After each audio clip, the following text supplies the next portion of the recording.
মিটি cartoon house. এর গল্পটি আমাদের পাঠিয়েছেন কলকাতার বেহালা চৌরাস্তা থেকে কুণাল মণ্ডল। স্মৃতি কার্টুন হাউস টিমের পক্ষ থেকে আপনাকে অসংখ্য ধন্যবাদ। প্রয়োজনে গল্পে কিছু ছোট পরিবর্তন করতে হয়েছে, তার জন্য আমরা ক্ষমা প্রার্থী।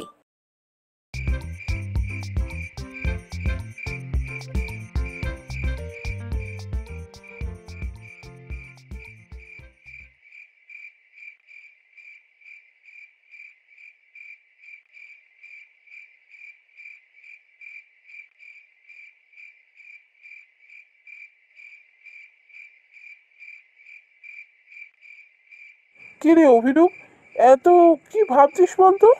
না তেমন কিছু না, আসলে বড্ড দেরি হয়ে গেল, তাই ভাবছি আর কি। আরে হ্যাঁ, তাই তো, অনেক লেট হয়ে গেছে। তোকে আজকে বাড়ি ফিরতে হবে না, তুই এখানেই থেকে যা। এত রাতে তুই বাস পাবি না। না ভাই, আজ আমি থাকতে পারবো না। আমাকে আজ যে করেই হোক বাড়ি পৌঁছতেই হবে। কাল সোমবার, অফিসে একটা জরুরি মিটিং আছে। কাল আমাকে অফিস যেতেই হবে। আর আজ বাড়ি না গেলে কাল অফিস যেতে পারবো না। কিছু মনে করিস না ভাই, আজ আমাকে বাড়ি ফিরতেই হবে। আমি বেরোলাম।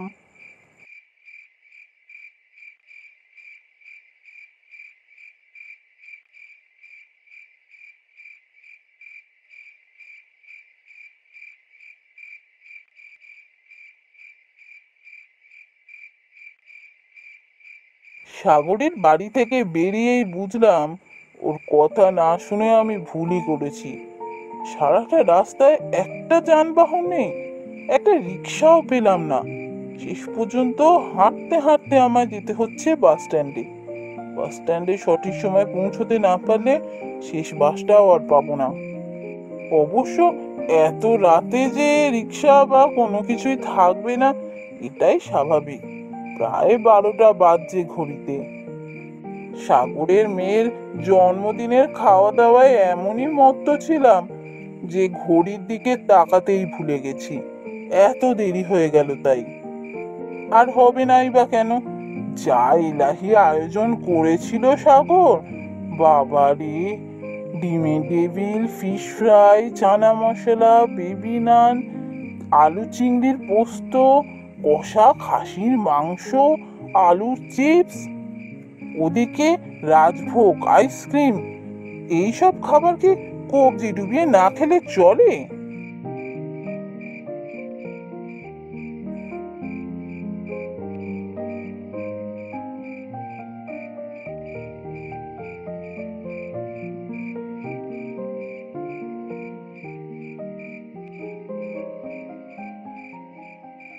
প্রায় মিনিট 10 হাঁটার পর শেষ পর্যন্ত বাস স্ট্যান্ড পৌঁছলাম।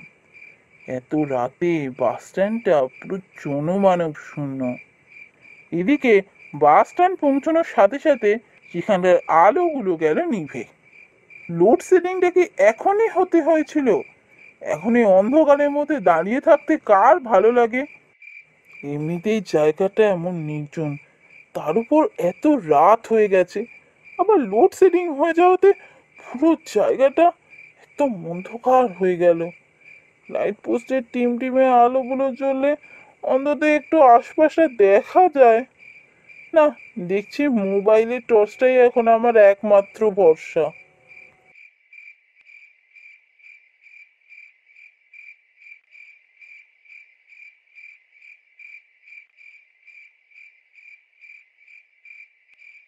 যাকে, বাস স্ট্যান্ড পর্যন্ত তো শেষ পর্যন্ত পৌঁছেছি।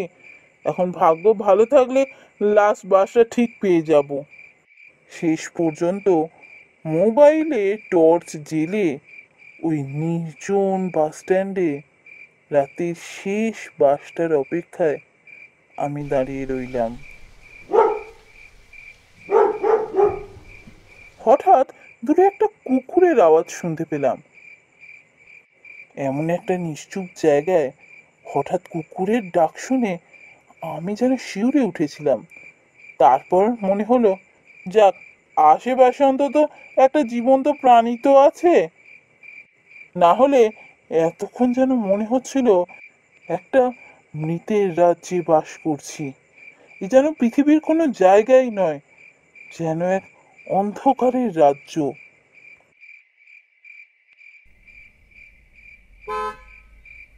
পর মুহূর্তে বাঁশির আওয়াজ পেলাম।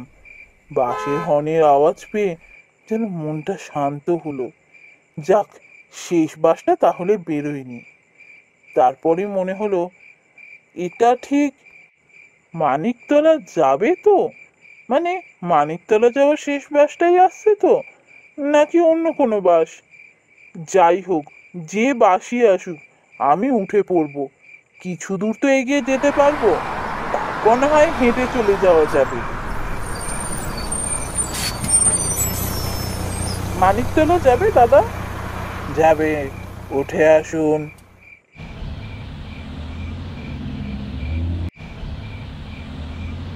আমি তো মনের আনন্দে বাসে উঠলাম। বাসে উঠে দেখি বাসের ভেতরটাও অন্ধকার। একটা টিমে লাইট জ্বলছে, স্পষ্ট করে কিছু দেখাও যাচ্ছে না। তাই বেশি এদিক ওদিক না তাকিয়ে সামনের সিটটায় বসে পড়লাম। সিটে বসার পরই জানলা দিয়ে ঠান্ডা হাওয়া গায়ে এসে লাগলো, আর তাতেই যেন আমার মনটা ভালো হয়ে গেল। একেই এতক্ষণ ধরে যে দুশ্চিন্তাটা ছিল যে আজ রাতে বাড়ি পৌঁছতে পারবো কি পারবো না, সেই দুশ্চিন্তা এখন মাথা থেকে গেছে। এইটুকু জানি, দেরি হলেও বাড়ি আজ ঠিক পৌঁছে যাব। তারপর হঠাৎ কি মনে হলো, আমি পিছন ঘুরে বাসের অন্যান্য যাত্রীদের দিকে দেখতে গেলাম। দেখলাম বাসে আমি ছাড়া আর একজন মাত্র যাত্রী আছেন। তিনি আমার পিছনের সিটেই বসে আছেন। আপাদ মস্তক একটা চাদর মুড়ি দিয়ে গুটিসুটি মেরে বসে আছে। বোঝাই যাচ্ছে ঠান্ডা তাকে বেশ কাবু করেছে। মুখটা তো প্রায় দেখাই যাচ্ছে না।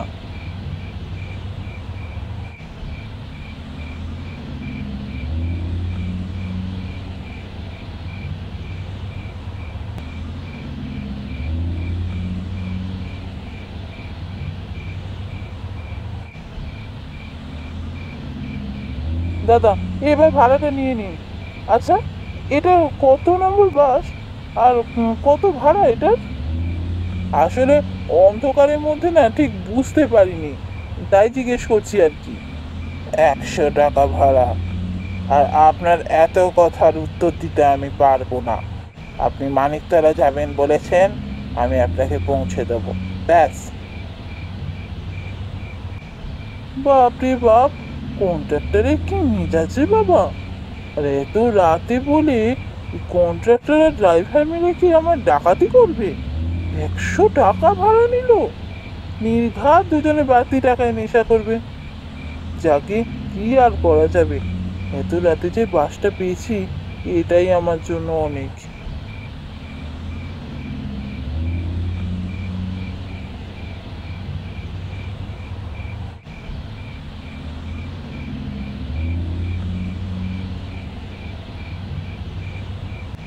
না, এত রাত হচ্ছে, বাড়িতে একটা ফোন করে জানিয়ে দিই, না হলে মা বাবা খুব চিন্তা করবে।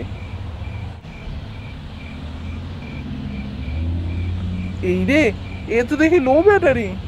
যা, ফোনটাই তো অফ হয়ে গেল। এবার কি করি? আর তো মা বাবাকে ফোন করেও জানাতে পারবো না।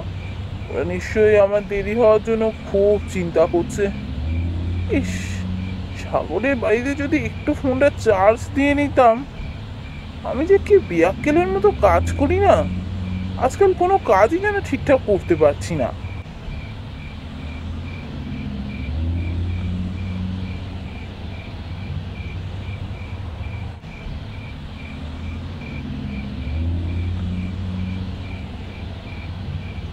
এরপর সমস্ত চিন্তা মাথা থেকে সরিয়ে দিয়ে আমি সিটে গা এলিয়ে দিলাম।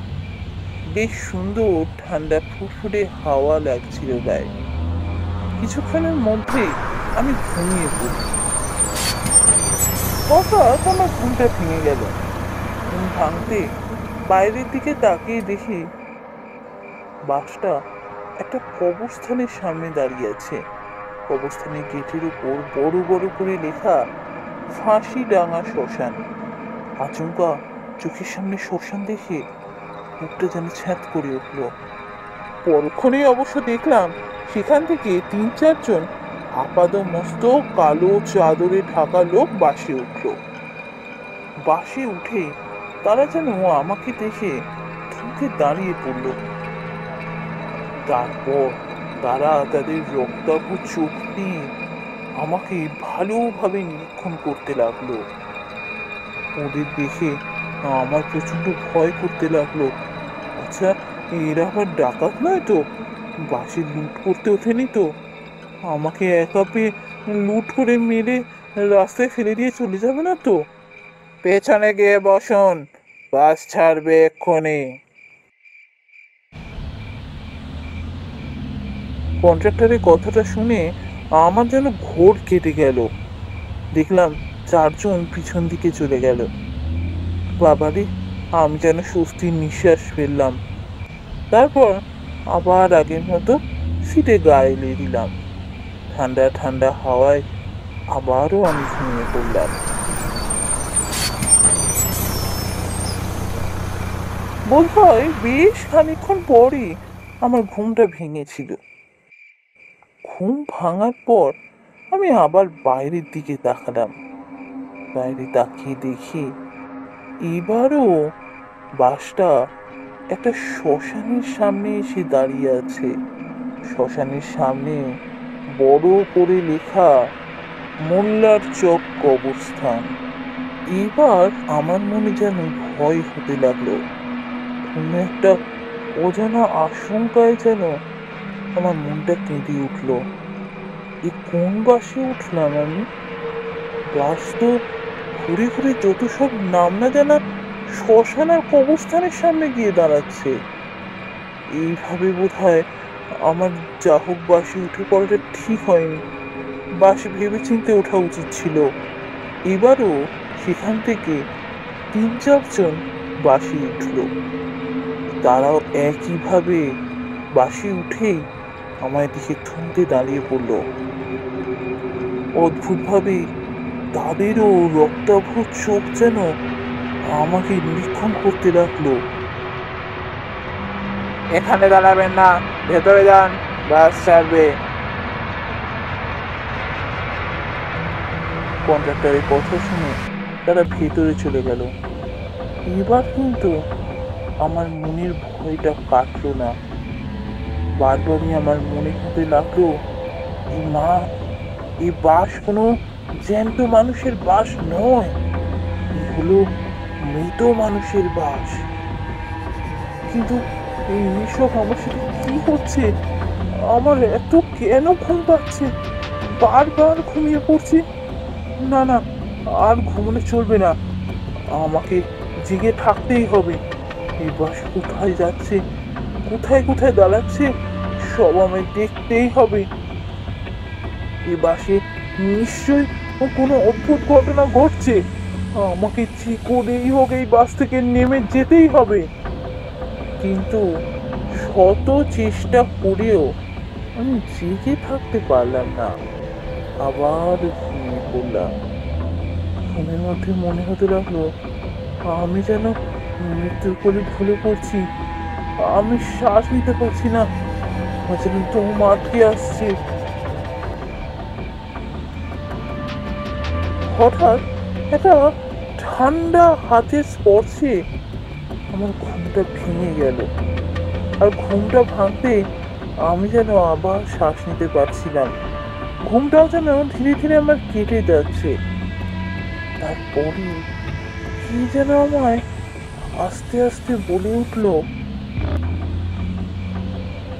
অভিরূপ, অভিরূপ, অভিরূপ, আর ঘুমিও না, এবার ঘুম থেকে ওঠো, আর দেরি করো না, সামনে যে ঘোর বিপদ, এক্ষুনি উঠে পড়ো। পিছনের দিকে তাকিয়ে দেখি সেই প্রথমের আপাতমস্তক ঢাকা দেওয়া লোকটা এতক্ষণ ধরে আমাকে ডাকছিল, সেই এসব কথা বলল। আমার চোখ মুখ দেখে বোধহয় উনি বুঝতে পেরেছিলেন আমি ভীষণ ভয় পেয়েছি। অভিরূপ, এক্ষুনি এই বাস থেকে নেমে যাও। এই বাস হলো মৃত্যুপুরীর বাস। প্রত্যেক অমাবস্যার রাতে এই অভিশপ্ত বাস মৃতের রাজ্য থেকে জেগে ওঠে আর তার যাত্রা শুরু করে। পথে জীবিত মৃত যাকে পায় তাকে নিয়ে আবার মৃতের রাজ্যে ফিরে যায়। বাঁচতে চাইলে সামনে আরো একটা গোরস্থান আসছে, বাস থেকে তক্ষুনি নেমে পালাও।